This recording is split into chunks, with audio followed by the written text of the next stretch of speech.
In this comedy podcast, the people are represented by two separate yet equally unimportant comedians. This guy I thought Flat Earth might be something you'd get on board with. and this guy. That'll show the BBC what they're missing out on. These are their stories. Silence in the court!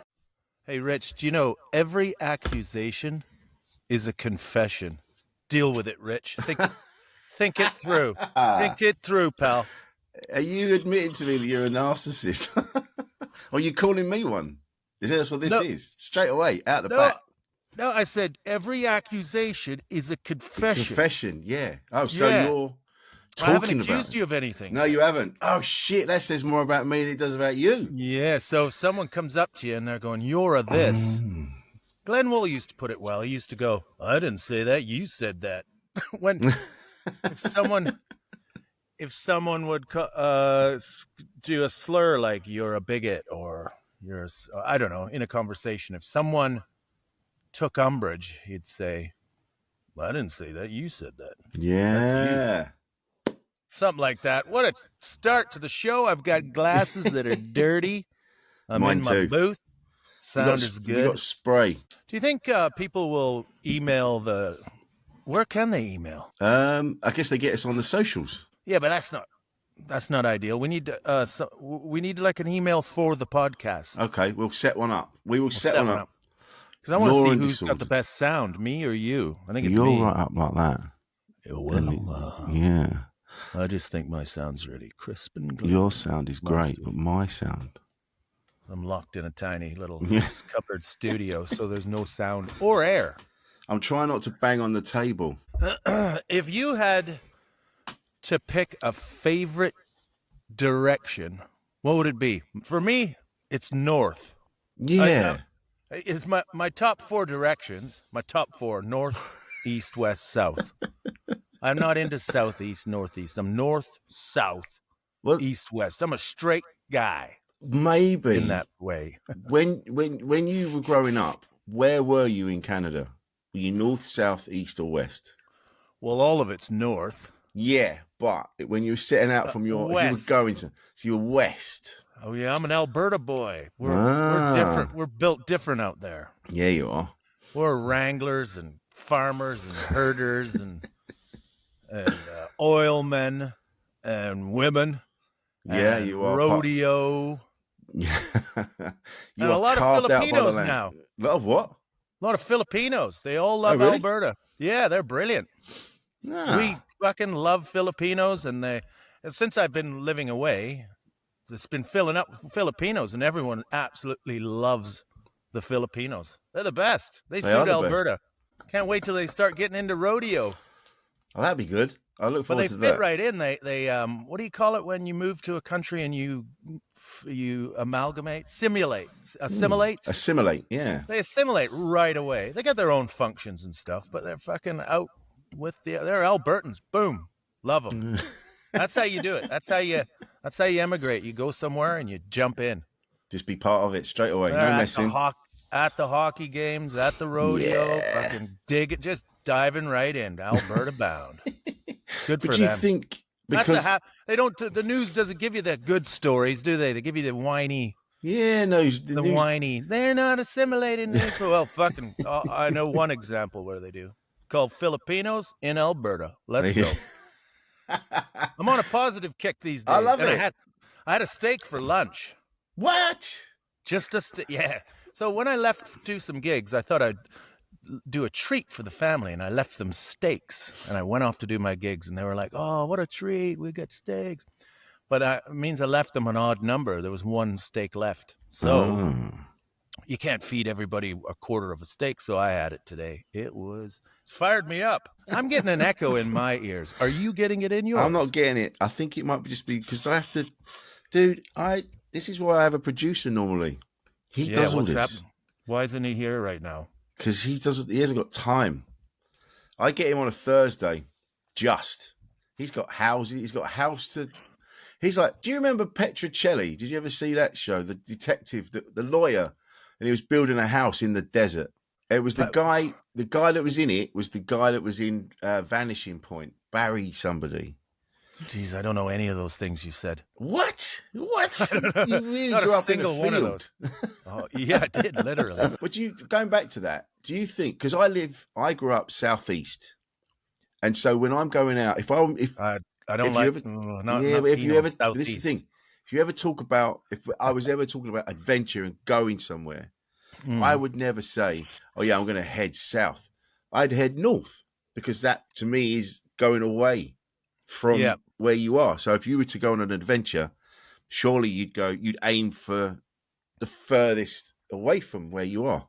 Yeah, it's pretty wild up there for you guys, especially in the old days. When I first moved here in 1990, the North was wild. Yeah. And they always used to hate the South, didn't they? There Down was south, that, smoke. yeah. Down south, they didn't like smoke. Before everyone traveled so much on the trains.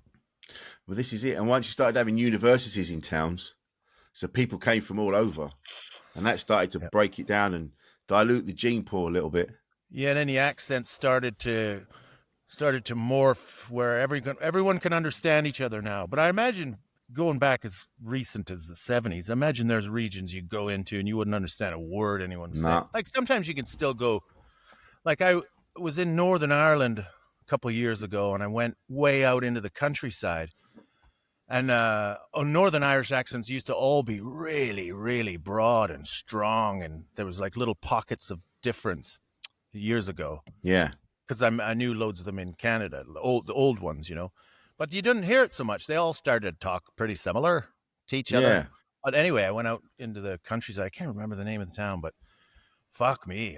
It was brilliant. It's like time travel. Couldn't understand a word they were saying. And I pride myself on understanding accents. And the Geordie seemed to be stronger 35 years ago, I find. When I first went to Newcastle, maybe it was because I was new and I couldn't understand it. I think that's now it. I do understand it. That might be it. But I think that's it. There was a film with Antonio Banderas, which I know you haven't seen this one either, and he's Spanish. It's called The Seventh. Let me guess. He's got a Spanish accent. But the thing is, it's called the 13th. Are you talking about when he was a Viking? Yes. Of course, I've seen it. I've seen all the Viking movies. Oh, the Viking, because it's Vikings. Of course, you have. Yeah. What was it? The 13th Warrior. Yeah, and great. And it's such a great film because it starts off. He's Spanish. They're Vikings. Where were they from? Norway. Well, so he was actually, I believe, he was Spanish, but he was Muslim Spanish. You know, going back to the Caliphate. So he was like a Abbasid or whatever the fuck they were.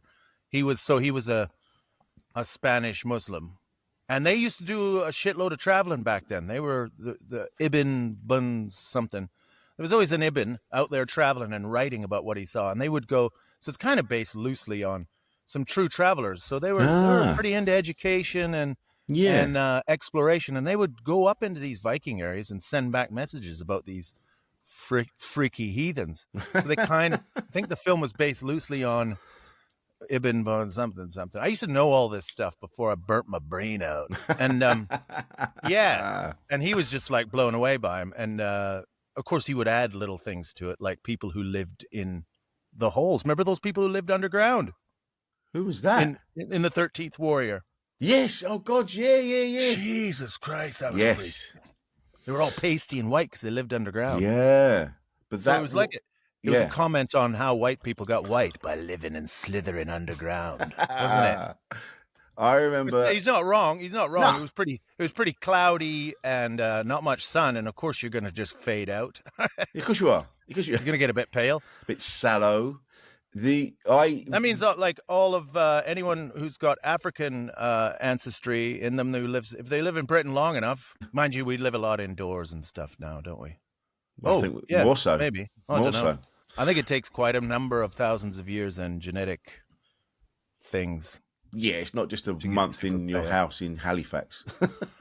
Well, if you consider, like in North America, the difference in skin tone between, say, the native Canadians or First Nations people that live up in Canada or up at the top, which were formerly known as Eskimos, they have very, very light skin. But if you look at their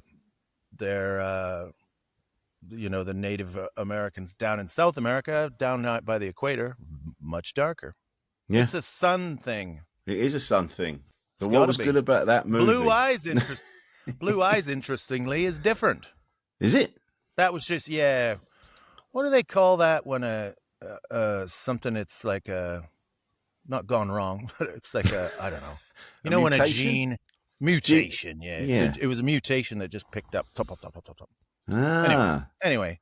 But that movie, you don't want to talk about that sort of stuff for too long. Talk about the movie. What were you going to say? Only because what I love about that movie is that he's speaking his language and doesn't understand them, but they don't understand him either. But he's kind of tagging along with them, and they're kind of just accepting him. But they're talking about him, and they're doing this and that and the other. And then there's a brilliant bit in the film where they start to understand each other. And we start to understand them. It turns and they start speaking English, but that's to signify that we're now all understanding each other. So he's been with them long enough that he picked up the accent. Oh, and it's just this one, and he starts to understand, and then they don't realize that he's learned and he's figured it out. It's such a wonderful thing in the film. Oh, I might go back. But that's a great movie. Yeah, really dark. Yeah, no, that was ahead of it. That was a good film. Yeah, we're going to have to... Everyone who's listening to this should go out and watch 13th Warrior. Yeah. Antonio Banderas. Not just Puss in Boots. Antonio Banderas. And another good Viking one, if you get into a Viking thing, is Valhalla Rising with Mads Mikkelsen. Oh, Perfect yeah. casting. He's literally one of the Vikings that stayed home. Descendant of. Yeah, that's dark as frick, because he's like a slave, and they kind of use him to fight. They have him tied to a rope, and they make him fight people. Yes. And then he does some serious fighting and kicks some ass. And off they go on an adventure. It's bleak. Filmed on the side of a mountain in Scotland. God. Yeah. But this goes back to what we said the other week when we were talking about like if there was a nuclear war, or if there was a zombie apocalypse, like would we survive? Would we? And we were kind of like, I don't know if we would. Maybe we would have done if we'd lived years ago. How would we have coped back then? Imagine you're standing on the beach and you see the Vikings are coming, and you've never seen anything like that before. Yeah, you've never even heard. You just see this crazy ship that looks like a dragon coming towards you. Well, I think you would shit your pants and think that it's a zombie apocalypse. That's why they're probably still popular to this day.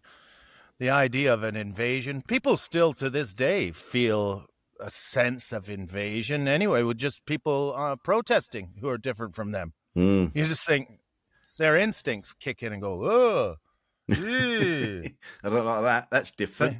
Yeah. Well, the thing is, you're going to have to get your head around it, because it's not stopping. So you need to figure it out. You know, a lot of people are scared of it. That's not rich people. They're not afraid of it, because it doesn't really change fundamentally them at all. No. They like it, keeps wages low, and then their businesses thrive. Yeah. They love it. So they're not. What they should do is they should with immigration is put loads that come over. They should go straight into rich areas. No, so it's even, right? And then instead of like putting them all in one area, right? Spread them out. That'd be fairer. Put them in Mayfair and Chelsea. Of course, you're going to find it hard to assimilate if they stick you out here and you just sort of in this one area. I don't know. Let's not talk about this. Hey, tell me about your emojis, because I thought your phone had broken when you were messaging me. You sent me all those emojis, and I'm like, what were they? I don't have my phone on me. Yeah, so you sent me. Let me see. What's the first one, and I'll address that one. Here we go. So the first one we had thumbs up, which I can understand. Yeah, thumbs up. And I was honest. You know how a lot of people, when they do their skin tone on the thumbs and the hands, yes, everyone goes way darker than they really are. You notice that? White people, they're always going, oh no, I'm actually quite dark. No one ever does the truthful, pasty, whitest one. I do. I'm not a liar. Everyone's like, everyone thinks of themselves. Well, actually, I'm just not even white. Actually, and you're like, dude. So, come on. I always thumbs up is like, yes, up. Let's do a podcast. Yeah, let's go. I still stick with yellow. I like yellow. Yeah, a lot of people stick with yellow. I mix it up. Yeah. On WhatsApp, I'm a Simpson on there. A yellow. I like the yellow. So the next one, is that a boar's head or a dog? Oh no, that's a dog. So it's a dog. That's because Wolfie was beside me when I sent it, Okay. and that's his thumbs up too. He's happy I'm doing a podcast too. That's what that one means. And then we had a cat. The cats, they could care less whether I podcast or not. They just wanted to come in. They like to come into the booth. So that was a reminder to me to make sure I clear the booth of cat before I start. Yeah. They can often scratch my legs. So that's what that one means. It all means something. And then we had the fist bump. Yes. And that's just like, Was that power? let's do it. Yeah. Yeah, it's just like, let's do it. Fist bump. That's related to thumbs up in that, yeah, let's go. Let's do it. Wolfie wants it. The cat remember doesn't the care. cats. So it all means something. Very, very meaningful. Then we had the praying hands, which I believe is please. No, it's just I'm grateful for you, Rich. That's what I That's use. what it means. Every time I do the praying hands, it's just me trying to be grateful. I want to be more grateful in life. I'm the same, man. I use it for that because someone said it means please, like please, and I'm like, so it's like please. Like, no. I'm always like thank you.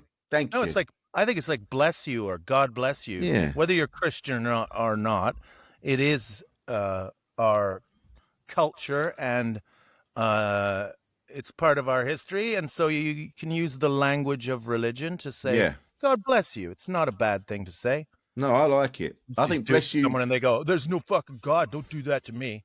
Oh, that makes me want to bless you even more. God bless you. Sounds like you need some blessing. Oh, but actually, I used to use it when I thought it was high five. I thought it was two hands, high fiving. Oh yeah. Oh, I can see that. But it can't be because the hands are always the same color as each other. So if it was proper high fiving, they would be different. They would be different. One would be yellow. They should be different. We've got a big old red love heart. That's universal. I mean, that's self-explanatory. Yeah. Yeah. You got and then what else?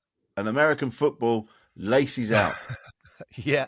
That's just like, competition. Let's keep it moving. Football's great. Just reminding myself how much I love football. And then there's a flag. But what flag is that? It's red with a blue line diagonally across. Red? It's red, yeah. If I didn't have my glasses on, if I just glanced at it, I'd be is it red with a black line going up and to the right? Yes. That's the Trinidad and Tobago flag, the Trinidadian flag, and that's in honor of my mother, who's dead, but is from Trinidad. So I brought my mom into it. Yeah. Because she might give us good luck for our podcast. And then we've Trinidad flag, my mom. Trinidad. And then we've got, then that makes sense for the rest of them. So then we've got, is that the Irish flag? Yep, that'd be Dad. And then it's Canadian. Although they were the wrong kind of Irish. They're the ones who kicked with the other foot, if you know what I mean. Oh, shit. Yeah. They were that tape there, but they weren't political. No. That's why they left Northern Ireland. They weren't political. Anyway, that's them. I do remember Michael Smiley talking to me about this, and he said it by accident, but it was really funny.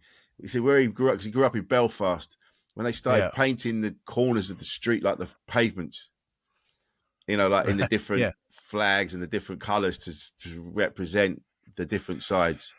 Yeah. And he said, at least you knew where you stood, and it really made me laugh. That's great. Yeah. At least you knew where you stood. That's literally why they did it. Yeah. Oh, that must have been tough growing up there. And he said it, and then he went, "Oh shit!" And it was so funny. And then obviously we got the St. George's flag. Because it was St. George's Day yesterday, wasn't it, or is that today? It's today, I think. Oh, happy St. George's Day. Well, thank you. I'm wearing the red and the white inadvertently. I didn't realise that I was doing that. I must have subconsciously. It hasn't really kicked off as a holiday, has it? It's not really. Not many people. And then, of course, everyone does the same thing on St. George's Day. Well, of course, he's Portuguese, actually. Oh, there was someone... was he, though? I think he came from a time when none of the countries that are around now even existed. So he's not really... Like, he was from... He was he not from... You can bring it up, but let's see if I can guess. It's What is modern day Turkey is where St. George came, but it wasn't Turkey then because the Turks were still way back up in Asia. They had not even migrated down at 400 AD. So it was around 400 AD. He was a saint. So he'd be part of the Greek Orthodox Church, or he'd just be part of the Eastern Roman Empire Church, Byzantine Empire. He was from the Byzantine Empire. Have I got that right? I don't know. I was right. There was no such a thing as Turkey then. He's the patron saint, but he's also patron saint of many Christian churches, okay? Like Bulgaria, Ethiopia. Ethiopia, by the way, the oldest Christian sect. The oldest Christianity on earth comes from Ethiopia. Greece, Georgia, Portugal, Romania, Syria, Lebanon, Catalonia, Alcoy, never heard of that, Aragon, and Rio de Janeiro. Yeah, he's the St. George of all of them. But he's also England's patron saint. So? But why? Yeah, that's a good one. I don't know. I don't know why the Anglican community. Who knows? When who knows? Why did Portugal choose him? You know, why did Ethiopia choose him?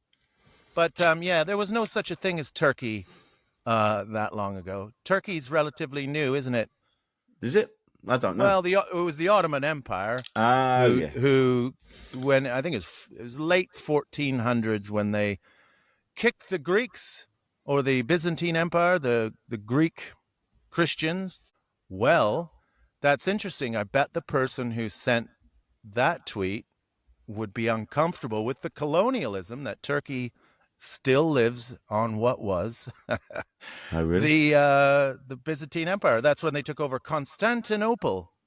And of course, if you say Constantinople often enough, Constantinople, it ends up saying Istanbul. Oh yeah, it shortens, doesn't it, to Istanbul? Yeah, well, it used to be Constantinople. Yeah. And so yeah, they are oppressors. I mean, they're not. They're Turkey now. But if you wanted to, you could say that if you wanted to be a wanker, you could say, well, actually, the Turkish people are colonizers. But they've done a hell of a job. 600 years, no going back from that, is there? You're not going to get the Turks to unevolve and go way back up into like southern Mongolia. No, I think they're quite happy where they are. Turkic peoples. But obviously they changed quite a bit on their 1,000-year journey, didn't they? They took on the DNA of the peoples they came in contact with. And they probably have a lot of Greek DNA, don't they? One would imagine. Oh, you look at a Turkish person, they look the same as a Greek, don't they? But they've got that famous battle going on in Cyprus where you've got the Turks and the Greeks side. Oh, yeah. And they're still at it and still divided. There's still a border.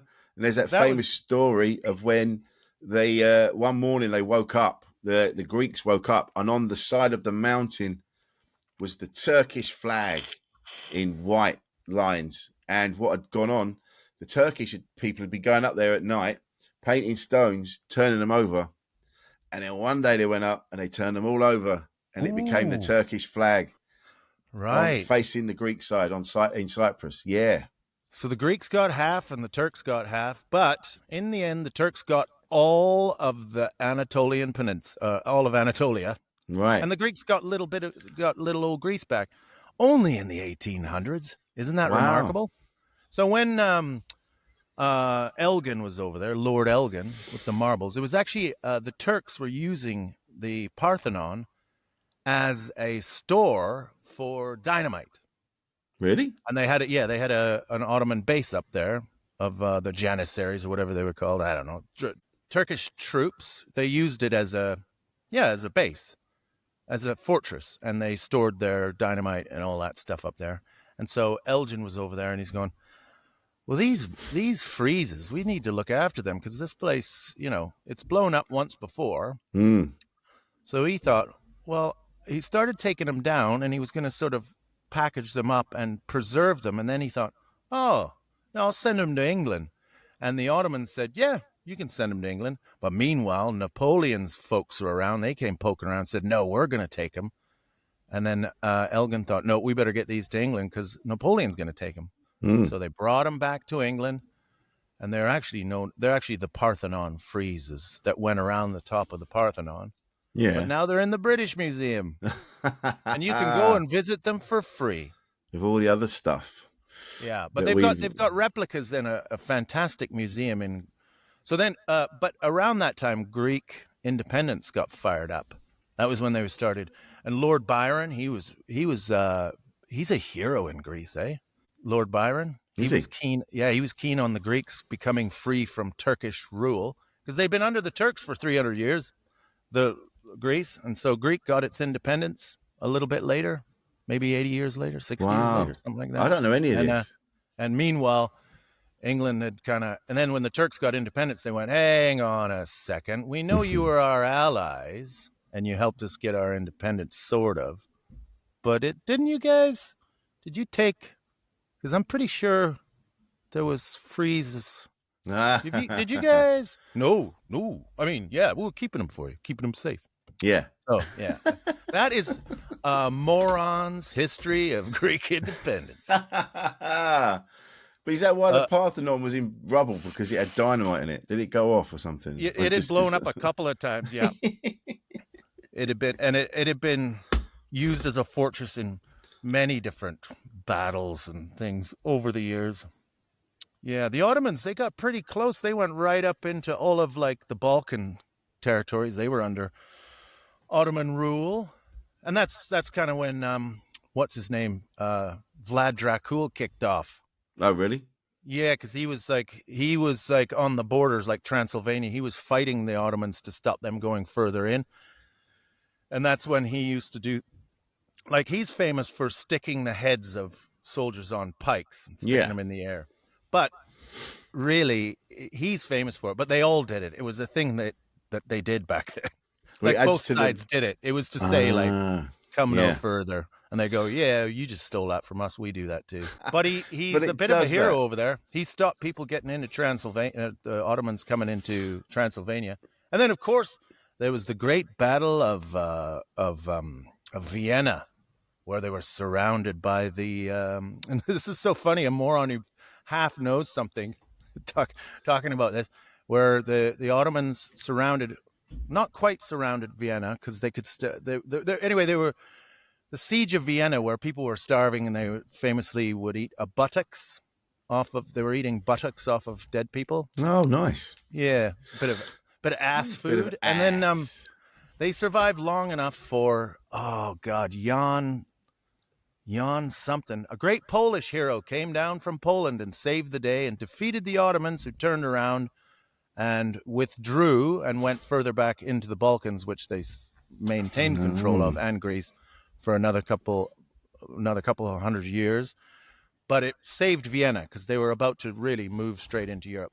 And when they went to the Ottomans' tents, because the Ottomans left everything behind, they discovered riches and things they'd never even heard of. And they discovered they had these bags of beans. And they realized they were making a drink out of it, and that was coffee. They discovered coffee, and the coffee house. That was the birth of the coffee house in Europe, because they thought, "Fuck, how do they do this?" And they also, when they went through the tents, they had so much wealth and stuff. They're like, "Why did you want to? We've got nothing. Why do you guys keep conquering?" That's always the way, isn't it? Yeah. Like when the Russians in World War II went into Germany and they realized how much richer everything was in Germany. They were just like, well, why did you have to invade us and cause 30 million deaths? What the fuck? Yeah. Anyway. Yeah. Whoa. So, do you think that's where the phrase "that's going to bite you in the arse" comes from? I wonder. I mean, it is. Because we're sort of just piecing it together. Yeah, why not? Yeah, definitely it did. That's right. So that was St. George's Day. Oh, you could just hear all the people. Wow, St. George. Yeah. I hate when I hear someone say gammon. It triggers off the same thing in me that if I heard someone say something about someone else from somewhere else. It's mean. It's bullying. Don't you agree? Only because I don't know, because the people that they're describing as gammon are normally not very nice people. And Well, so but the thing is, they're not like, you're not a let's. gammon, I'm not a gammon. I But mean, we would, that's like saying, oh, these people here all commit crimes because some of them have. So yeah, there can be some football hooligan types who look like that, but there'll also be. You're also talking about many millions of people. They're not all like that. So no. you can't stereotype or like it's bigotry, isn't it? It's stereotyping Yeah, a yeah, whole yeah. group of people so they're all like this because they're of these bad ones. Yeah, I Like disagree you with wouldn't that. do it any other direction. No. So why are you allowed to Yeah. do it that way just because it's another way to reassert power over your perceived social inferiors. It's what Yeah. posh people do. It's how they become like, and I hate using the word because it's become so, but it's woke is not the right word, but it's a way to become superior to people. Yeah. And it reinforces classism in this country, which has never been cured, Never ever. right? But you can, because everyone's got that hate in them, haven't they? Unless you work on it, everyone can have that hate. And they think they don't have hate because they pick the right things to not hate right now, but they still got that hate in them. Of course As they for do. people like you, Rich, they fucking hate you. They do as well.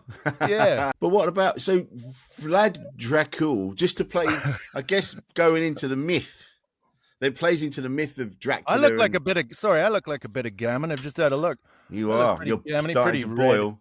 You're starting Jesus to boil. Christ. I need But to fucking So dim that. Vlad was actually defending himself, but he's actually portrayed as this evil head on pikes. Yeah. Like you've just said, but everyone was doing that. But to play up to the myth, I guess, they make out that he was evil, and then that's where the character of Dracula came from. And Yeah. And it's all muddy and tied up in the depths of history there. You know, Lord Byron was kind of a vampiric type guy. He only came out at night and he kind of helped feed the myths and stuff. And Tom Holland wrote a novel before he became a historian about Lord Byron being a vampire. I really, don't know how well it did. Yeah. So there's all of that mixed up, and then they kind of and then you use Vlad Dracula. They use him to suck the blood and make him evil. Well, they love him in Romania. really, He's a hero out there. So many beautiful castles. Like I did an advert out in Romania a number of years ago, and we filmed it on just a random beautiful ancient castle. It was like straight out of like Hollywood. It was rough and oh wow, all little secret rooms, and it hadn't been Disneyfied. And there's hundreds of them. oh I love out that. there. Yeah, They that were would be cool. and then some great Roman ruins, and then also they've got ruins from the people that lived there when the Roman Empire sort of buffered up against it. They never really conquered all of it. They conquered a lot of it, and that's why they left behind the name Romania. And their language is a Romance language, but they do take a lot of loanwords from Slavic languages, because the Slavs came in, started pouring in the Great Migration period, like after the Roman Empire.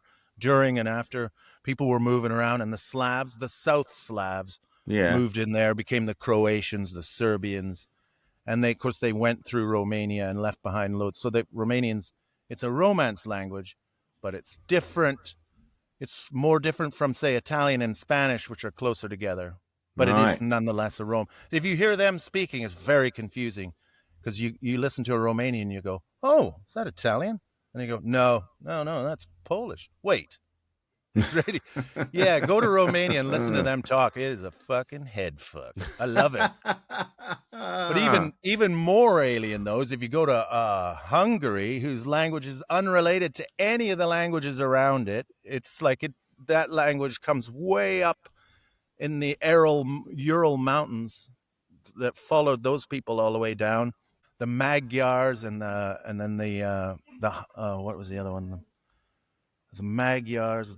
Anyway, Hungarian, mental, because you just go, I don't understand, and there's nothing of this. Like, there's not, if you if you go to Russia and you listen to Russian long enough, you'll go, oh, that's kind of familiar, Mm.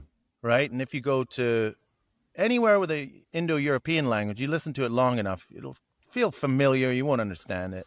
But if you go to one of these countries with an unrelated language like Hungary or Estonia or Finland, forget it. You're not communicating easily. So, who built all the castles? Was that different times, different people, different? Yeah, must be all different eras, but probably a lot of them around that time when the Ottomans came up there. That would have facilitated or would have encouraged a lot of castle building. I would have thought. And they must, so like you say, they must have been there a while then if they're investing in building castles, because that takes so long. Everything was pretty surfy then, so all the people, no matter where they were from, they would be the serfs of the aristocracy. So you have a castle and a fort where the bigwig lives, and everyone around them lives outside the walls and will let you in if the invaders are coming. Yeah. Yeah. And the Bulgarians, they're another whole episode, the Bulgarians. We'll do that another time. Yeah. Great place. I'd love to see the blueprints of a castle. Like, how did they design them? How did they? I've always wondered that. I feel like they carved them onto wood.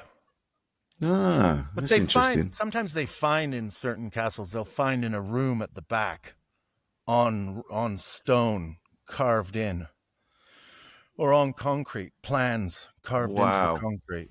But I imagine they would have had like slates, like honey slates, or used to like beeswax. I doubt any of it would survive. No, wax was very much, that used to be used in schools, didn't it? Wax, slates, wax. Yeah. The Romans, that they find some of them up in Vindeland, right? Up the Hadrian's Wall. Yeah, up near Newcastle, the one fortress along the walls is Vindeland, and I guess that means Vineland. But they found loads of writings on those beeswax tablets, and it's things like, Marcus needs shoes, please send, or Darius owes me 15 bushels of grain. So it's all like really mundane things. Like notes, like left for the milkman. Like, Bit there was like whiteboards, like with what you've got to do, the planners, like you pick up shoes. Of course, you go far and invade.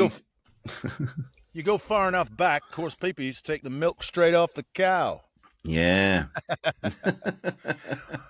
Well, when like the nomadic tribes, they would milk their mares, make up a brew of milk booze. Really? Which would really help you on your raid, and you'd tenderize your meat by putting it under your saddle. Ooh. And you ride on that all day.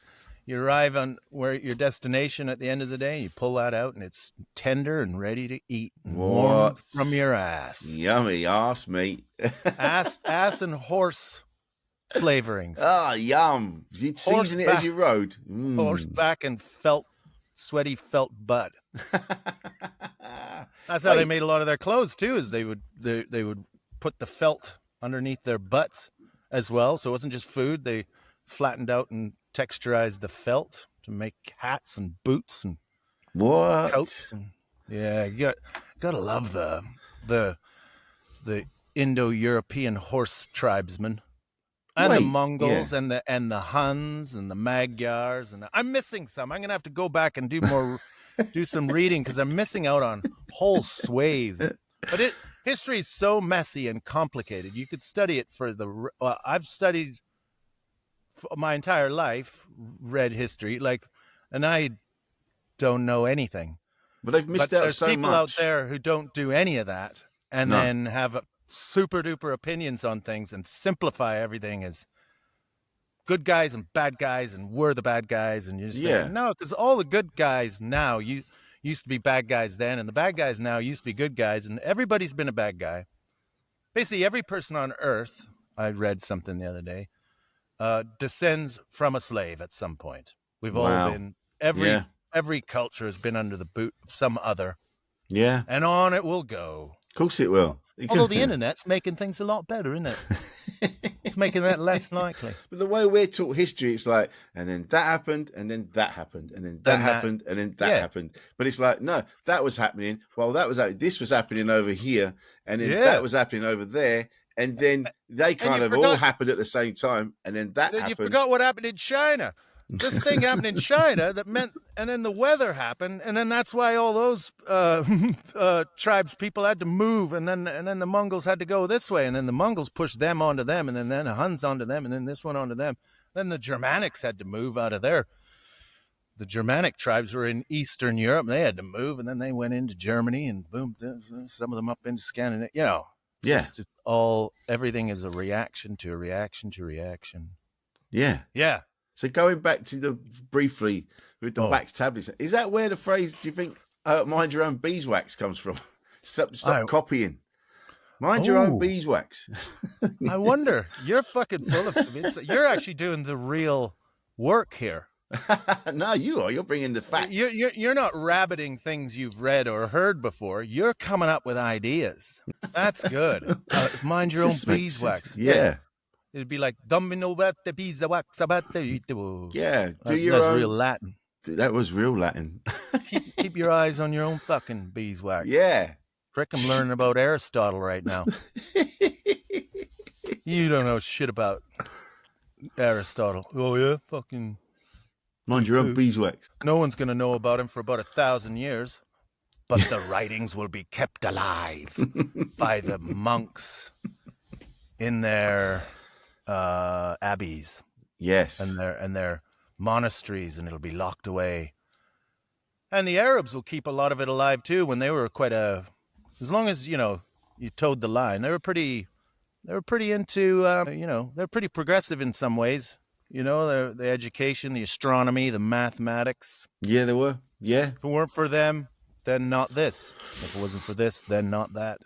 Everybody's contributed to all the good in the world. Everybody has. But then everybody's ancestors have also contributed to all the bad. Well, it starts off initially bad, it seems, and then it's from the bad we take the bits of the good, and then the next bad thing happens. Interesting what you're saying about how we get taught history. Even something as recent as the Second World War. It's that it seems like you can go, well, this happened, then that happened, then this happened, and then that happened. But actually, there's way more going on. Even something as recent as that. That's only like 80 years ago. 80 years. That's hard to believe. Mad. Well, that was it. So when we were born, it'd only been 30 years, give or take. Yes, I was born in 69, so that's 59, 49. I was only born 24 years after the Second World War. Fuck it, that's old, isn't it? That's what I mean. I was 20, so I was born in 72, so I was 27 years after. And my dad was born before World War II, and he's still alive. My dad was born 1945, so yeah. That was where must have been, the war's over, let's have sex. Between 1942 and 1945, probably the greatest rock and roll musicians in English and British history were all born right then. Yeah, they were. And all inspired by the desolation and poverty of the war, and then the influence of American soldiers and GI. They got a lot of American culture, and there was a lot of African American troops there, so they learned about the blues, and then they started buying records, and then so that generation, they were influenced by that, and they dove right into it, and then repopularized that music, and then made it English, and then sent it back to America, and all that stuff went on. Yeah, that's pretty good. See, good stuff out of bad. Yeah, and then a lot of troops from the Caribbean came over, and they came over. They were part of the British Empire, so they all had British passports. They fought for Britain, and then they thought to themselves, well, fought in World War II, and things aren't great here in Jamaica right now, economically. I'm going to go to England. Yeah, and they didn't have to. They weren't immigrants. They were citizens. They rocked up and went, "Here's my passport."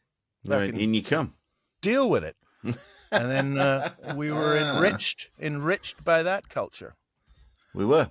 Yeah. See, desolation. Anyway. Every time you see look at somewhere like Chernobyl, and no one's lived there for Chernobyl. ages. But if you look at the photos now, all the trees are growing back over all of the playgrounds and the buildings, and so that's something good comes back. That's right. No, I'm narcissistically obsessed with how red I am. What if I turn Yeah. it right up? You're getting hot again. That's You know what? better, This actually. is always about this time when you start to go, do you know what? I'm actually boiling alive. We have to call it quits now. Yeah, usually we get to about 45 and I can last another 8 minutes or so. Yeah. And you're like, okay. 53. Yeah, 53. And wait till we start doing it in the summer. Ooh. Oh, Nelly. It's been less comedy and more sort of half-assed, half-remembered history. But that's all right, isn't it? That's all right. As long as Podcasts people don't need... Nah, as long as it's interesting. Because sometimes you listen to podcasts and it's just all everyone trying to be funny and laughing at themselves. Yeah. Well, mind you, that's me, actually. But that can be... I like it when they break off into... Shane Gillis's podcast is quite good because he knows a lot about American history. Right.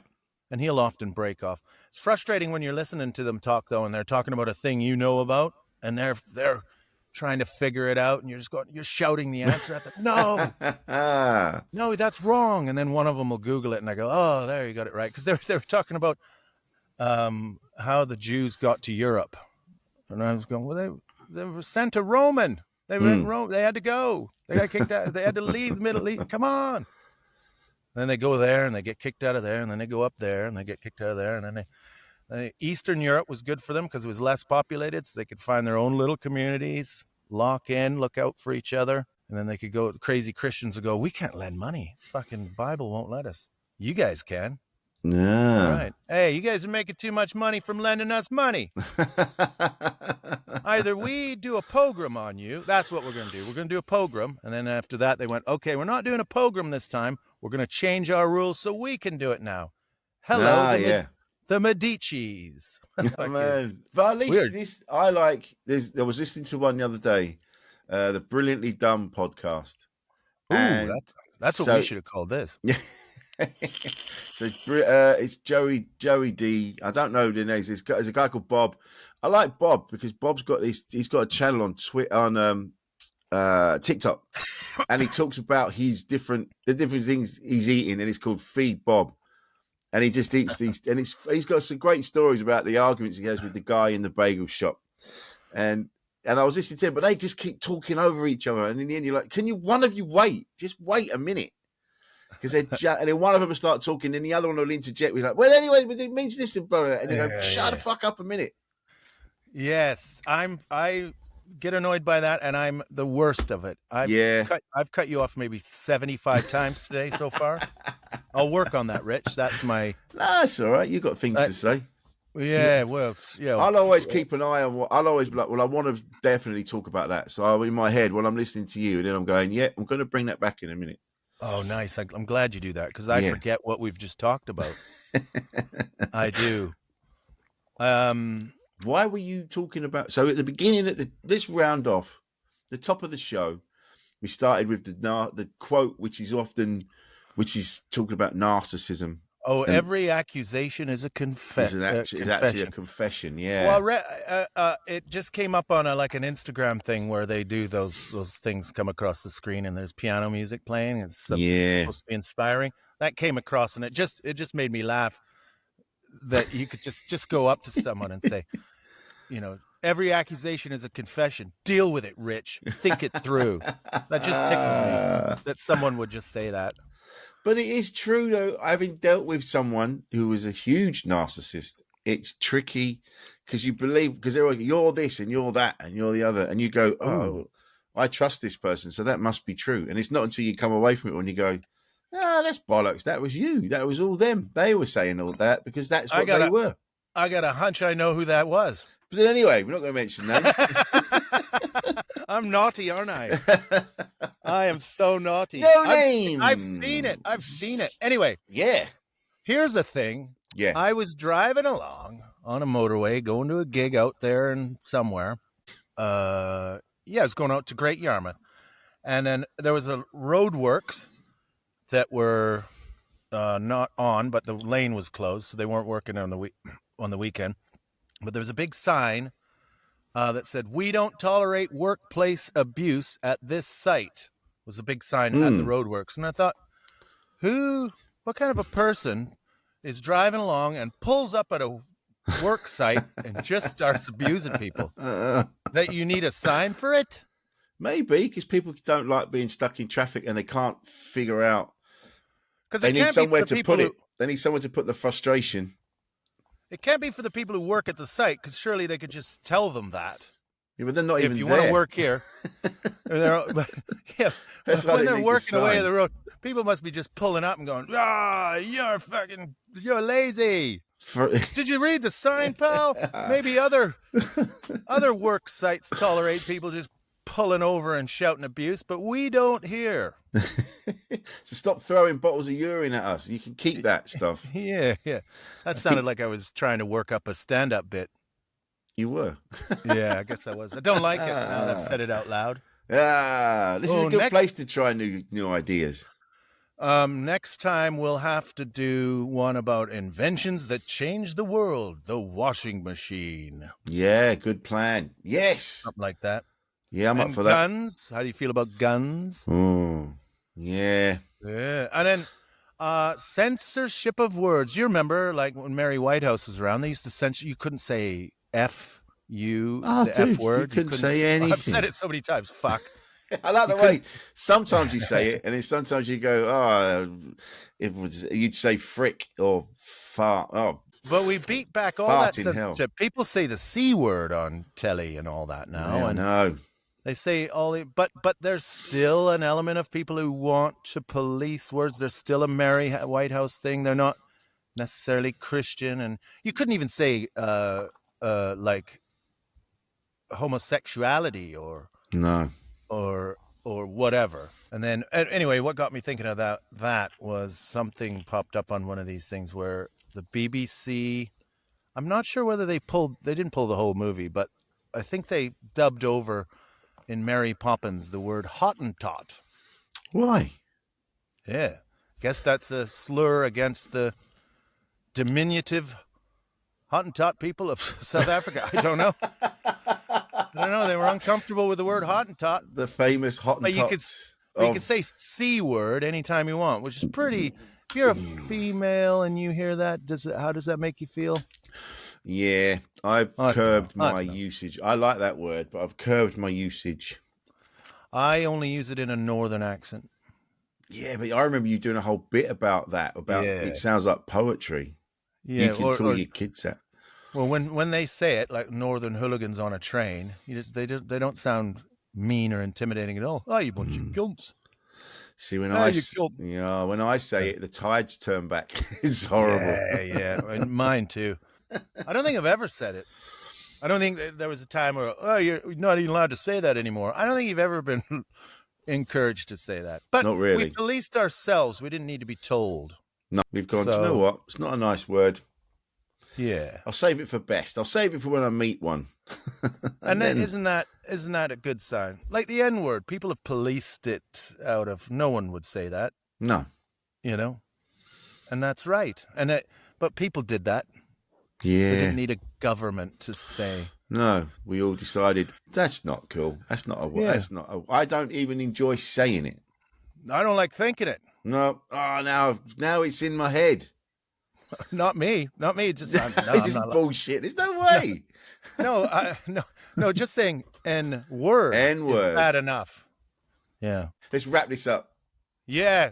You really do need to listen to the whole podcast to get an idea what people are like. You can't just dip in for a minute here and a minute there. Imagine if we just clip the end off and put that out. Here's your advert for this episode. Blue You've Chew. got the N-word in your head. Blue Chew. Oh yeah, that's who we want to get sponsors. That's who we need to get as sponsors. No, I don't need it yet, but yeah. No, I don't need it. I never need it. I don't need it yet. I never need that. Never need that. No, that chewable. What's it called? What is it? What is it? What's it actually called? Viagra. Viagra. Chewable Viagra. Yeah, that's what the world needs now. I had liquid Viagra by mistake. I was at Well, not by mistake. Someone put it in my drink. I know those Purdy's energy drinks in the silver bottles. They put liquid what? Liquid Viagra into That's my an appalling drink. thing to do to someone. Yeah. That's terrible. I was at a festival. I was working at a festival. I think it was a dance music festival. So it was like Creamfields, something like that. Yeah. And I got this drink and I put it down. I went and did something. And I came back and I'd already taken another, like an ecstasy tablet. So I'm already on the way up. And then as I'm swigging my drink, everyone's laughing. And I said, "What's wrong with you?" They said, "We put liquid Viagra in your drink." Jesus And I was Christ. I nearly set fire to my tent. Wow. Silence in the court.